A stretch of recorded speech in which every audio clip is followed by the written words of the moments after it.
Welcome to Ars Cardboard, our weekend look at tabletop games. Check out our complete board gaming coverage at cardboard.arstechnica.com.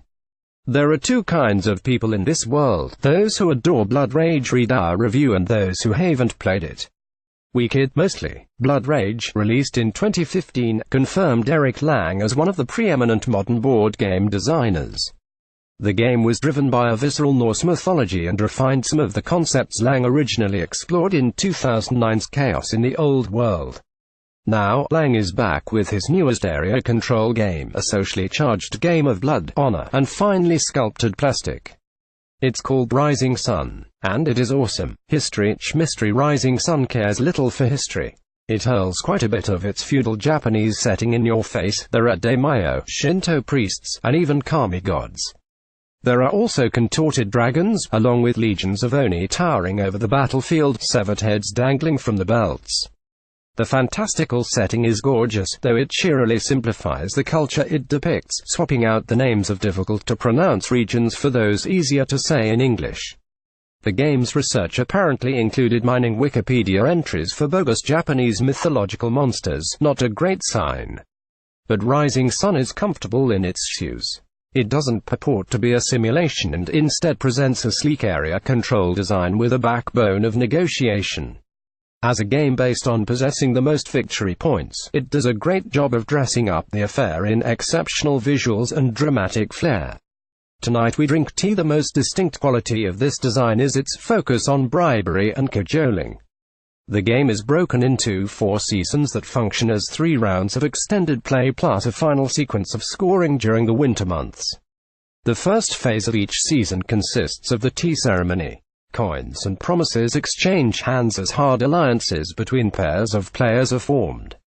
These formal bonds will remain throughout the round, yielding mechanical benefits to both participants. At the end of the season, the coalition will be broken apart, and a new phase of discussion will begin. The pairing of hard alliances with a forced dissolution in the context of a single end-game victor makes a magnificent blend. This social dynamic leads to situations where the players may shun the clan at the top of the scoreboard, giving the game a built-in catch-up mechanism. Board position and each faction's asymmetrical special ability factor into decisions around alliances, as do emotion and coercion. The delightful tension this creates separates Rising Sun from many similar designs in this space. Much of this politicking is driven by the interesting action selection device at the heart of play. The mechanism appears inspired by games like Puerto Rico and Twilight Imperium, but Lang's take on it is sharp, and with a crucial twist. Enlarged some of the game's mandates. Traditionally, action selection mechanics will allow a player to choose one option from a number of actions available to the group each round. Everyone will then perform the selected action, though the initiator often receives an additional benefit to heighten payout. Rising Sun throws a curveball. Instead of choosing from a public display of actions, the current player draws 4 options from a deck of political mandate tiles. 1 is immediately executed, while the remaining 3 go back on top of the pile. Every player will then perform the chosen ability, such as recruiting new troops, moving about the board, or acquiring clan upgrades and monsters, with the active player and their ally, each receiving an additional benefit. Each season contains 7 such actions. This means that those who sit early in the player order will do better that round, since they may select more political mandates in that round compared with those near the back of the order. This washes out over the long term, but it absolutely matters in the short term when discussing possible alliances and potential benefits. It's simply one more nuance in a box packed full of them. Some of the game's many monsters.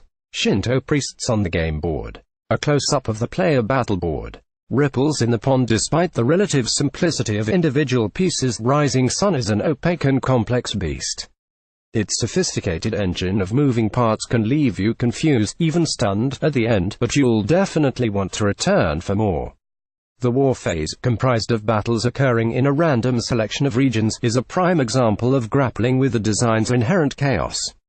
There's a large incentive to move about the board and win conflicts in areas which you haven't previously conquered. The victor is given a province token worth a small amount of points, but those who are able to win a set of different regions will reap massive bonus scoring. From an incentive standpoint, this is smooth, as it influences a shifting board state and an unpredictable dynamic. Yet it's also incredibly challenging, as you need to harness those actions chosen mostly by other players and execute near-perfect timing to pull off sweeping moves. Battle resolution presents a similar test. Participants simultaneously place coins for different battle strategies onto the player boards, which are hidden behind screens. You can commit seppuku, your units ritualistically disemboweling themselves to earn honor. You can take hostages, and you can even profit off the dead by penning the tales in the annals of history.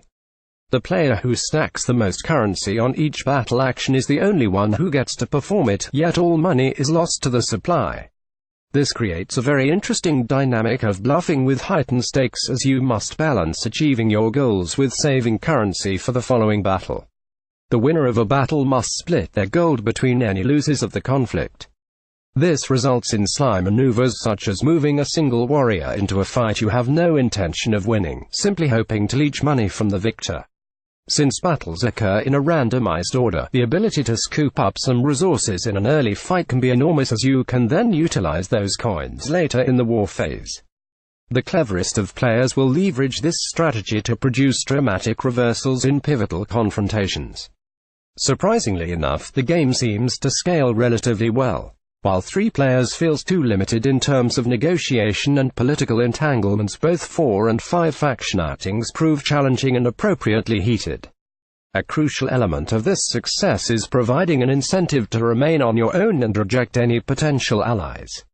Betray, one of the strongest mandates in the game, swaps out opposing figures for your own, but can only be performed without penalty by those sans alliance. These shifting priorities and the blurred alliances create a thick haze for players to navigate. This isn't blood rage, where you can twist out a potent combination of abilities and simply hammer it repeatedly to win. No, Rising Sun is full of sly social maneuvering and tricky outcomes. It offers a gaming experience that you may find yourself pondering for days afterward, second-guessing forced marches and vengeful backstabs. It's area control at its finest, and we loved it.